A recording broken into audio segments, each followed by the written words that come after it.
Now, I know that question burning in your mind right now. How do I pick a digital product idea to sell? It's a tough one to get past. I get it, you want to make money online with digital products, you just want to start selling right now. But when you're completely stuck on this, what do you do? If that sounds like you, trust me, you have landed on the right video. I'm going to be honest with you right now, the digital product idea that is currently sitting in your mind, or the first digital product that you're going to sell, probably isn't going to be your first or your last. And it's probably not going to be a very good one, unless you're very lucky.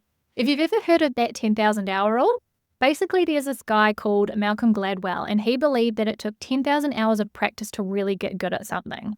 But okay, not everybody has 10,000 hours. We want things right now. Plus, we have the internet and AI, so hopefully we can actually come up with a digital product idea in less than 10,000 hours.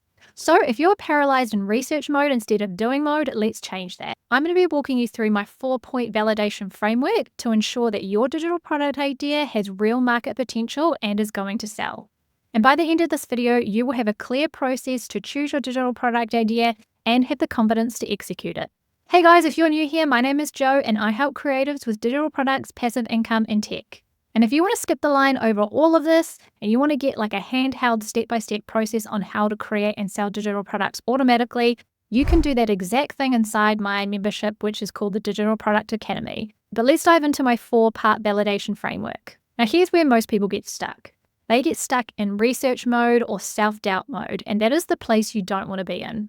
I mean, I get it. There's the fear of failure. Like you don't want to waste your time on an idea. You think that your digital product idea might not sell. And then once you start researching, you can get really overwhelmed. You have all of these ideas. You've written so many of them down and you're just really overwhelmed. And you end up again stuck in that research paralysis phase and you don't know where to start. And if you're also one of those people that get stuck on the perfect idea for your first idea, rather than starting, we need to change that mindset.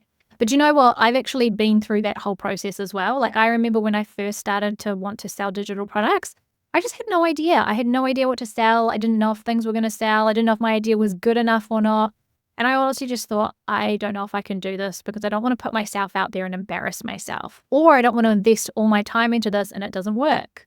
But you know what? The thing is, with all of this doubt and all of this mindset, the thing is that you just need to think a little bit more positively, okay? I know that sounds like really basic information, but really it is the strategy. You just got to go all in and give yourself that positive energy. And that leads me to my next point, which is action over perfection. Because if you spend all your time trying to perfect the perfect idea, you're never going to get started. So my very, very first digital product that I started with, years ago when I was a graphic designer and a web designer, it was like a really ugly illustration. And I just put it up on Creative Market and I just thought, oh yeah, done. I'm going to be the best digital product seller ever. Fast forward to today, I created so many digital products since then. So I just want to tell you that when I say your first digital product idea is not going to be your last, it really won't be. You can create a digital product and then have so many after that that will teach you and help you get to really successful sales. So when you have the mindset of, I don't know what I'm doing, I don't know how this is going to work, you just have to remember the first is not going to be your last. And the thing is that because you have all of those digital product opportunities and chances to create them, and it doesn't really cost any money to create digital products, you can learn so many different things from it. So you can learn what works, what doesn't work, what social media you like, what traffic you like. All these different things are going to help you grow and create digital products that you actually love and that will sell. Now, I'll give you an example of this. When I first started selling digital products and I launched my first one by following a process, I launched it and I got sales pretty much straight away. And I had never done a proper digital product launch before. I'd never built an email list. I'd never done any of that kind of stuff. And when I followed a process and I did that, I made sales and I was like, holy heck, this is cool. So, comparing that to me just chucking a really ugly illustration up on Creative Market and hoping for sales, very different process. But I just learned every single time I did a digital product and that's how I got there. And honestly, when you have your very first sale and you've never had one before, it gives you the best feeling ever. It gives you a little bit of information, but it also gives you that power to go, yes, this stuff is actually going to work. I can make almost imaginary money out of nothing. So what's the step-by-step process for choosing a really great digital product idea? The first thing that you want to do is you want to identify your genius, okay? Like, where are you like the top at everything in your mind? Like, what are you good at? Do you have hobbies? Have you had lots of jobs where you've collected lots of really great skills? Is there any expertise that you have? Like, you can write all of that stuff down. I would start there. And also, you'll sometimes find that people ask you a lot of questions and ask you for help. Like, over my career being a freelancer, I always had really random people asking me for business advice. How did I get clients? How did I do this? Now, that would have been really great if I was doing digital products back then, but I wasn't. But I was finding that lots of people were coming to me for that advice. So that is something else that you could write down as an idea. And most of all, what are you passionate about? If you're passionate about business, business is really great. Like, what could you talk about for hours and hours and hours on end if lots of people were asking you questions? You've got to know about your topic, but you also have to be really passionate about it, because everything has actually got to come from inside your heart and your mind to be able to share your knowledge. So what I want you to do is create an actionable brainstorm kind of list, right? I want you to go over those points. What are your hobbies, interests? What jobs have you had? Any skills that you had? What are you passionate about? I want you to write all of those down. Step 2 is researching and validating your idea. So when you've got your list, I want you to look through all of the ideas that you have, and I want you to look at other people online, because most of the time there will be other people who are doing something similar, because you don't necessarily need to reinvent the wheel. Just like how I was a web designer, there were 1,000 web designers out there. And when I was looking for a specific niche to go into, I could see that there were a lot of Squarespace designers, but not a lot in New Zealand. I think there were only like 10 at the time. So I thought that that was a really great niche to get into, because it was low competition, people already doing it successfully all around the world, and the market was really great in New Zealand for DIY. So another example could be if you want to sell Canva templates and you are in the mental health space, you can go online and see if there's any kind of niche that's doing really, really well already. Like maybe it's ADHD, or maybe it's like neurodivergent, anything like that. Now, if you don't know where to look, you can look anywhere. And I mean anywhere. YouTube, Reddit, Pinterest, Facebook groups. So when you're looking for proven concepts, I also want you to look for people who are asking questions and are finding problems.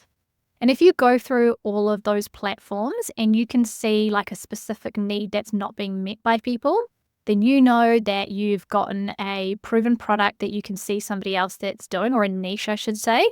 And then you've done a little bit of research to see that people are struggling with a certain problem and that it's not being fully addressed. So you know that your idea is going to fit into there somewhere. So what I want you to do is I want you to grab your list that you've brainstormed, and I want you to go and research and find out any related products to that and see if you can see anybody selling anything similar. Okay, so now you want to choose your digital product type. You've kind of gone through the ideas. Now it's choosing what digital product do you actually create. You can use Canva, and that can create templates. You can use Google Sheets that can create, calculators, anything like that. But really what you want to be able to do is create within your tool and skill set. Because honestly, when you start with something, you just want it to be manageable. Now, step 4 is all about creating a mini version of your product, okay? And this is for testing, because what you want to do is you want to see if your idea is going to be a really, really good one. So what you want to do with this digital product idea is you want to keep it really simple, you want to keep it really small, and you want to solve that one very specific problem. You don't want to create the ultimate all-in-one mega bundle or anything like that. You just want to be able to test it. So it could be a really simplified version of it. So let's say it's something to do with the ADHD for women, and you want to create like a Canva template. So basically you maybe want to create a checklist that solves how ADHD women can get through their day. And it can structure like how they need to do things in time blocks, something like that. That would be the problem that you're solving, is ADHD women trying to get through their day because they get so distracted. This is a simple product you can create, which is a checklist. And then once you get a few sales or you get a few people coming through, you can get testimonials, you can gather data, you can see what's working, you can see what's not working. And then when you're ready, you can create a bigger product. Now, people always ask me, how do you know how to price your digital products?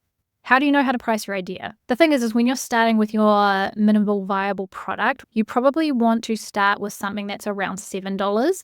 Nothing like $1 or $3 or anything like that. But, between $7 and $20, I think, is a good price, because what you're really trying to do is you're trying to validate that idea. You're trying to get analytics. You're trying to get results.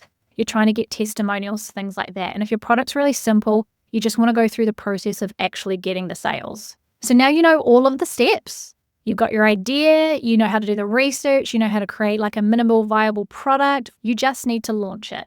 Don't wait for your digital product to be perfect. If it's kind of ugly, that's okay. If you're missing something, that's also okay. Just launch it, because remember, with digital products, it takes 1 second to change something on the computer.